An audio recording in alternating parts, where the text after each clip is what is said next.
10, 9, 8, 7, 6, 5, 4, 3, 2, 1.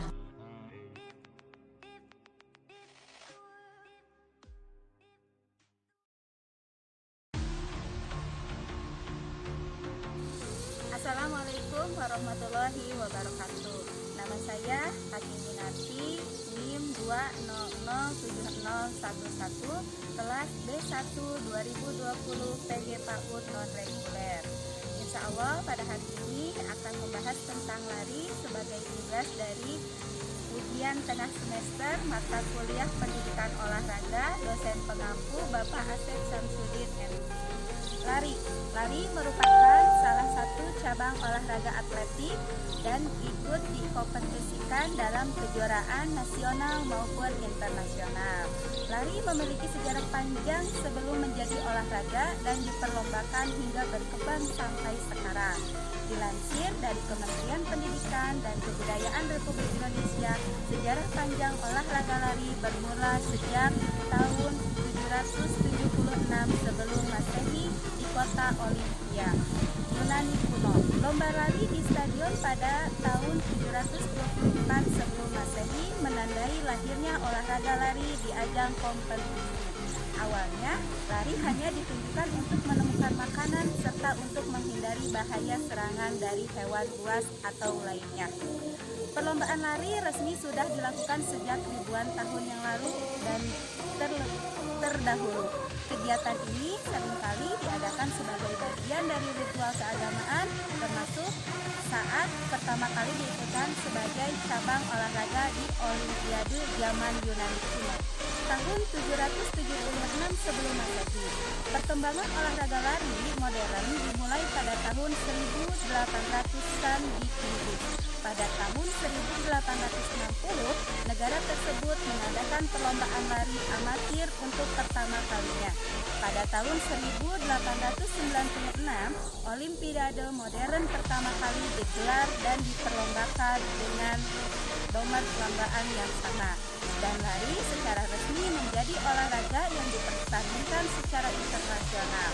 Lalu, di tahun 1913, perwakilan 16 negara membentuk International Amateur Athletic Federation atau disingkat dengan IAAF. Hingga saat ini, IAAF masih berdiri dan menjadi organisasi yang membuat aturan baku bagi olahraga lari di seluruh dunia. Olahraga lari adalah langkah cepat yang pada saat dilakukan membuat tubuh jadi memiliki kecenderungan melayang akibat hanya ada satu kaki yang menjejak tanah dalam satu waktu. Olahraga ini merupakan salah satu cabang atletik yang paling populer. Lari adalah salah satu cabang olahraga atletik yang terbagi menjadi beberapa nomor, seperti lari jarak pendek, lari jarak menengah, lari jarak jauh, lari estafet, dan lari gawang. Perlombaan lari sudah ada sejak ribuan tahun yang lalu di beberapa peradaban termasuk Yunani kuno. Sarana dan perlengkapan perlombaan olahraga lari. Dalam perlombaan lari yang resmi ada beberapa sarana dan prasarana yang harus dan perlu digunakan, tergantung dari nomor lari yang sedang dilaksanakan. Namun secara garis besar, berikut ini adalah beberapa cara yang wajib ada di setiap pertandingan lari. Yang pertama adalah lintasan. Lintasan lari yang digunakan di setiap pertandingan bisa memiliki ukuran yang berbeda. Namun ketentuannya adalah lebar keseluruhan lintasan tidak boleh kurang dari 9,76 meter. Lintasan dibagi menjadi 8 jalur dan masing-masing jalurnya memiliki luas minimal 1,22 meter. Di lintasan tersebut harus terdapat garis start dan juga garis finish tentunya, yang ditandai dengan garis putih selebar 5 cm. Yang kedua yaitu start block. Start block atau balok start adalah tumpuan yang digunakan pelari pada saat melakukan start. Dan yang ketiga adalah tiang finish. Tiang finish terbuat dari bahan yang kuat dan dicat putih dengan tingginya 1,4 meter, lebarnya 8 cm dan tebalnya 2 cm. Tiang ini biasanya ditancapkan 30 cm dari lintasan peti. Posisi finish digunakan sebagai tempat terdiamnya orang yang bertindak sebagai pencatat waktu atau timer. Yang kelima adalah stopwatch. Stopwatch yang digunakan pada perlombaan lari biasanya berjumlah lebih dari satu. Pada lari jarak pendek misalnya, stopwatch yang digunakan pada satu lari ada 3 buah, sehingga pencatatan waktu bisa dilakukan secara lebih akurat. Yang keenam adalah kamera. Seiring berkembangnya teknologi, kini setiap lintasan lari biasanya dilengkapi dengan kamera yang akan merekam gerakan peserta, mulai dari start hingga finish. Kamera ini berguna untuk menganalisa pertandingan apabila ada pelanggaran, sekaligus menjadi bukti untuk memperkuat keputusan panitia soal pemenang perlombaan. Yang ketujuh tentunya adalah sepatu lari. Sepatu yang digunakan pelari pada lintasan lari berbeda dari sepatu yang dipakai. Jika kita seorang berlari di jalan aspal, tentu sepatunya akan berbeda, sebab sepatu lintasan lari memiliki jarum-jarum tajam di bawahnya sehingga bisa lebih menjejak lintasan. Yang kedelapan adalah pakaian lari. Pakaian yang digunakan setiap pelari dilengkapi dengan nomor, identitas, lambang organisasi, sponsor, ataupun bendera kebangsaan. Yang kesembilan adalah pistol start. Pistol start digunakan sebagai penanda mulainya pertandingan. Prinsip-prinsip utama dalam lari jarak pendek atau sprint. Prinsip utama dalam lari jarak pendek adalah kecepatan. Sehingga teknik gerak lari yang dilakukan adalah untuk mencapai kecepatan semaksimal mungkin dari titik awal sampai titik akhir finish. Oleh karena itu, teknik start, teknik ketika berlari, serta teknik memasuki garis finish mesti dilakukan dengan teknik yang benar. Ada 3 teknik start dalam berlari. Yang pertama, start berdiri atau standing start. Nah, start ini biasanya digunakan pada lari jarak menengah dan lari jarak jauh. Yang kedua adalah start melayang atau flying start. Digunakan pada nomor lari estafet oleh pelari yang kedua, ketiga, dan keempat. Yang ketiga adalah start jongkok atau crouching start. Start ini digunakan untuk lari jarak pendek. Nah, karena kita membahas tentang lari jarak pendek, maka kita akan fokus pada bahasan start jongkok atau crouching start. Start jongkok dilakukan untuk memperoleh kecepatan optimal sejak awal lari. Start jongkok atau crouching start memberikan tolakan kaki dan daya dorong ke depan lebih besar, sehingga menghasilkan kecepatan yang lebih maksimal. Start jongkok jarang dilakukan oleh seseorang pelari untuk lari yang jarak jauh, karena untuk lari jarak jauh tidak membutuhkan kecepatan maksimal pada saat awal lari. Start jongkok untuk nomor lari jarak pendek atau sprint dibagi menjadi 3 start. Yang pertama, start pendek, short start atau burst start. Yang kedua adalah start menengah atau disebut dengan medium start.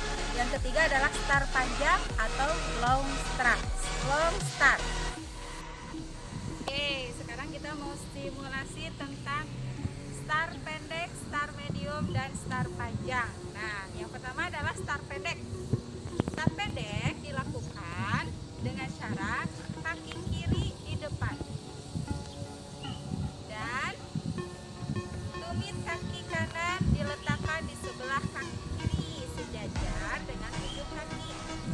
Kedua tangan disimpan di belakang garis. Nah, ini ya, itu dengan start pendek. Untuk start medium yaitu kaki kanan ditarik satu kepal. Yang kedua adalah start panjang. Start panjang kaki kanan sama ditarik satu kepal. Start medium. Nah, setelah ini kita akan memulai berlari dengan aba-aba yang diberikan. Yang pertama yaitu aba-aba siap, bersedia, ya. Nah, tadi kan kita sudah melakukan simulasi start. Setelah membahas tentang simulasi start tadi, maka kita akan membahas tentang teknik berlari. Maka kita akan membahas tentang gerakan finish. Gerakan finish merupakan ketentuan, yaitu bagian tubuh manapun yang terlebih dahulu menyentuh garis finish maka akan jadi pemenang dalam pertandingan. Ada 3 teknik memasuki finish. Yang pertama, kita berlari terus sampai garis finish. Yang kedua, posisi dada sedikit condong ke depan, kedua tangan diayunkan ke belakang, nah seperti ini. Dan yang ketiga adalah posisi dada diputar, jadi ayunan tangannya seperti ini. Nah, itu dia teknik memasuki finish. Dan yang selanjutnya kita akan membahas tentang peraturan lari jarak pendek. Induk Organisasi Atletik Internasional atau disingkat dengan IAAF atau tingkatan nasional, yaitu PASI, Persatuan Atletik Seluruh Indonesia, mengatur peraturan perlombaan lari jarak pendek telah diatur dan ditetapkan oleh mereka. Yang pertama yaitu peraturan lomba. Garis start dan garis finish selebar 5 cm siku-siku dengan batas tepi dalam lintasan. Tepi garis start dan tepi garis finish terdekat menjadi ukuran jarak perlombaan. Bersedia, siap, dan ya atau bunyi pistol adalah aba-aba yang digunakan dalam lomba lari jarak pendek. Saat aba-aba ya atau bunyi pistol yang ditembakkan ke udara, semua peserta lomba lari mulai berlari. Peringatan diberikan maksimal 3 kali bagi peserta yang membuat kesalahan pada saat start. Pada perlombaan besar, lari jarak pendek dilakukan 4 tahap, yaitu babak pertama, babak kedua, babak semifinal, dan babak final. Akan terjadi babak pertama jika jumlah peserta banyak. Pemenang 1 dan pemenang 2 tiap babak atau tiap head berhak maju ke babak berikutnya.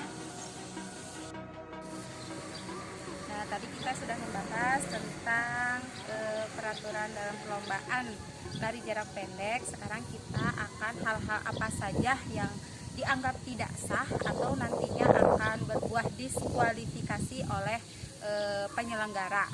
Hal-hal yang dianggap tidak sah yaitu yang pertama yaitu 3 kali melakukan kesalahan start. Yang kedua, melewati atau memasuki lintasan pelari lain. Yang ketiga, berbuat curang mengganggu pelari lain. Yang keempat, keluar dari lintasan. Yang kelima, terbukti memakai doping atau obat perangsang. Yang keenam, peralatan dan sarana lari jarak pendek. Nah, yang selanjutnya yaitu kita akan membahas tentang lintasan.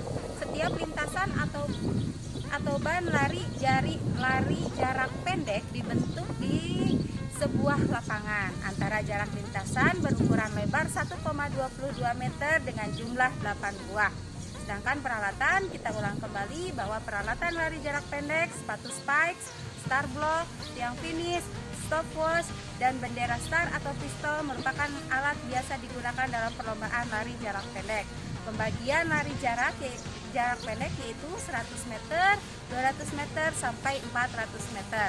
Gerak lari yang dilakukan dengan memaksimalkan semua teknik dimulai dari kecepatan start, saat berlari sprint, dan teknik memasuki garis finish, sehingga menentukan baik buruknya catatan waktu yang ditempuh. Start jongkok adalah teknik start yang biasa digunakan lari jarak pendek. Mungkin itu pembahasan dari saya. Mohon maaf bila ada masih banyak kesalahan. Wabillahi taufiq wal hidayah. Wassalamualaikum warahmatullahi wabarakatuh.